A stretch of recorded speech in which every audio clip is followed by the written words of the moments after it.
ৰঙাপুৰত বনৰীয়া হাতীৰ আক্ৰমণত এজন ব্যক্তি নিহত।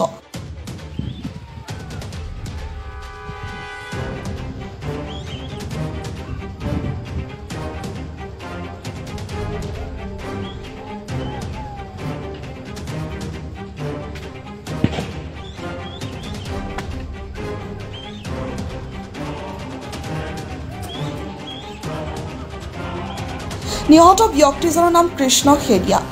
ঘটনাটি সংঘটিত হৈছে ৰঙাপুৰাৰ পগলাবিল গাঁৱত। কৃষ্ণ খেৰিয়াই পথাৰত হাল মাৰি থকা অৱস্থাত হঠাৎ এটা বনৰীয়া হাতীয়ে খেদি আহি আক্ৰমণ কৰাত ঘটনাস্থলীতে মৃত্যুক সাৱটি লয়।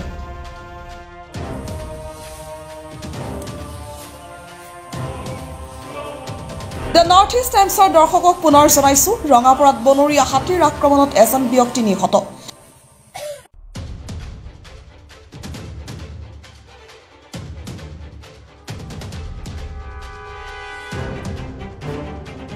নিহত ব্যক্তিজনৰ নাম কৃষ্ণ খেৰিয়া। ঘটনাটি সংঘটিত হৈছে ৰঙাপুৰাৰ পগলাবিল গাঁৱত। কৃষ্ণ খেৰিয়াই পথাৰত হাল মাৰি থকা অৱস্থাত হঠাৎ এটা বনৰীয়া হাতীয়ে খেদি আহি আক্ৰমণ কৰাত ঘটনাস্থলীতে মৃত্যু সাৱটি লয়।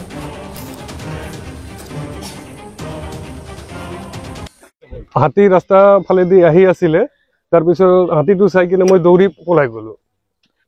তাৰপিছত এই মানুহ এটা কৃষ্ণ খেৰিয়া হাল বাই আছিলে, তাৰ ওচৰত গৈ কিনে একদম মাৰিয়ে দিলে আৰু মাৰি কৃষ্ণ খেৰিয়াটো শেষ হৈ গ'ল আৰু আমিও পলাই গলো।